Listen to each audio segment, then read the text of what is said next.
Talked with Bishop Kelly earlier in hour number one. A team that they're going to have to face in week one is Edison, and their head coach, DJ Howell, joins the program now. Coach, thank you for joining us here on our 5A preview show. Good morning. How are you doing? We're doing all right. It's stormy here in Tulsa, Oklahoma, so just as long as this weather gets out of the way before week one, we'll be doing a whole lot better. Let's go back to last year. You made it to the playoffs. Edison hadn't been there for nearly a decade or over a decade, just around there, and you make it to the playoffs. What momentum can you take away from the playoff appearance from a year ago?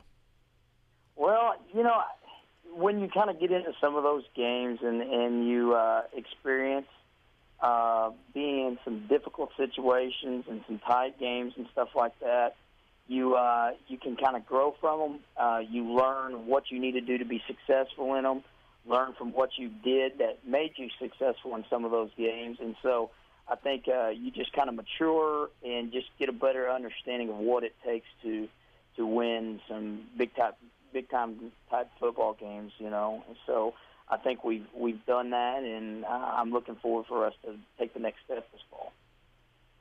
Hey, Coach, thanks for hopping on with us this morning and talking some Edison football. We talked about it earlier in the show, the Scotty Gilkey situation. Do you have any information up to this point about it, and kind of what are you expecting for that situation? Man, it's shocking. I didn't think y'all were going to ask me that question this morning. No, here's what I know. Scotty's a great kid. I'm glad he's here at Edison, and I know that they're going through the appeal process with it right now. I think that there are some things that they're working on from their end. I'm very optimistic and hopeful that things are going to work out. He's going to be at practice Monday, and so is Jack Hale, and we're going to go out there and practice and control what we can control. But I'm very hopeful that it's going to have a positive end result, and so I'm optimistic, and we're in here as a coaching staff working on film right now, and we're going to get back at it Monday. Yeah, Coach, we ask the hard-hitting questions here on the Roundup, so you know what to expect going forward. We are talking with Edison head coach DJ Howell here. It's our 5A preview show. Coach, talk about some of the seniors that you have coming back, notably two guys that made our preseason All-State team, Big Alex Criddle up front, as well as Trey Miller, who doubles as a running back and a linebacker. How much have they meant to this program over the last couple of years? I cannot speak highly enough of this group of seniors. When I came in, I guess now over 2 seasons ago, when they were sophomores, they were young, and they had been through some rough periods of time as far as this program. Some of them played as freshmen in some games with jinx and different things that were rough being thrown into that as freshmen. And then I get them as sophomores. They're having a new coach, and those guys really had a chance to,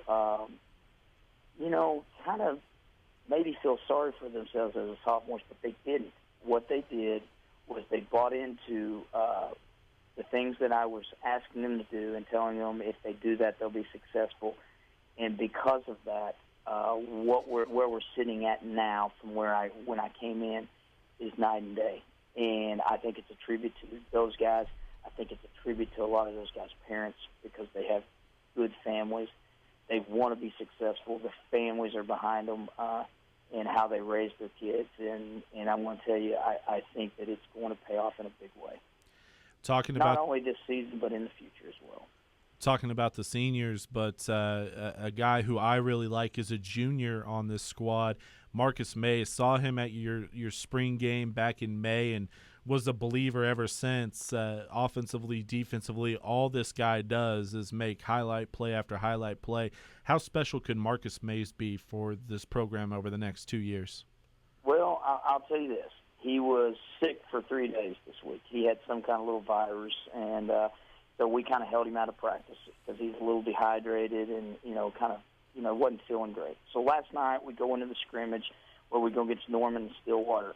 I think we targeted him 4 times. One time if the ball's in the dirt. The other 3 times he takes one to the house for 40 yards on a fade route, he takes a fast little screen pass to him.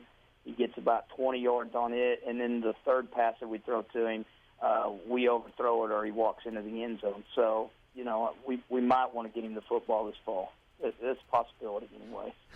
I think it'd be smart. That's just my opinion. I just hearing from that, I think we're on the same page. Hey, and Coach, what did you guys take out of that playoff experience last year? I know Michael said, it's been a while since Edison's been in the playoffs. You go down to McAllister. Obviously, things didn't end the way you wanted it to, but what did your team ultimately take out of that game? Well, I think, first of all, McAllister was a really good football team. Sure. I think those guys were as good as was available in 5A football last year.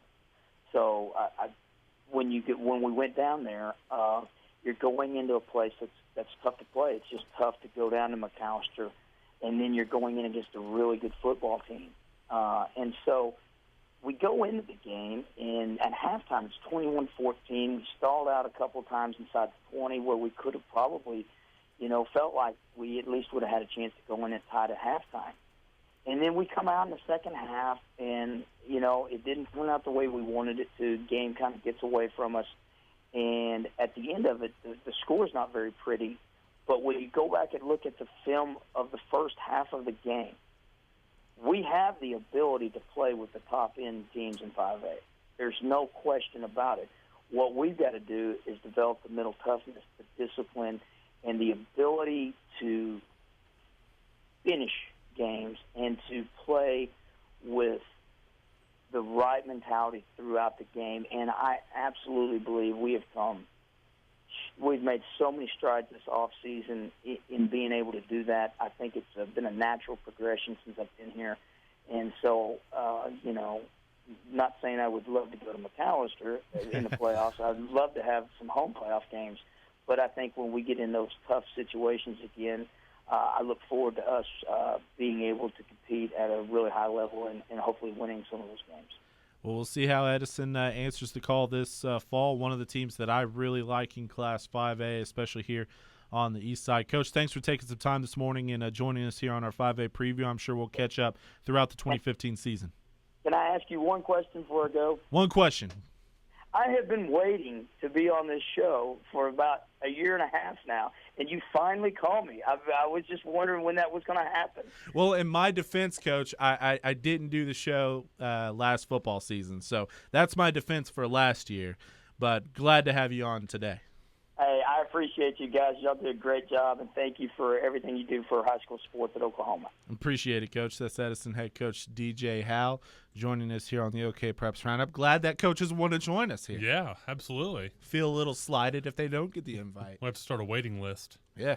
Hey, we had 7 coaches on this morning, and there's 32 teams in Class 5A. Can't talk to all of them. Yeah, why did you not get them all on? The show's only 2 hours. Come on. We'll expand it to 5, and then we can talk to all 32 coaches. How about that? Joshua Stokes wants it 5 hours. He's over there nodding his head. Oh, yeah.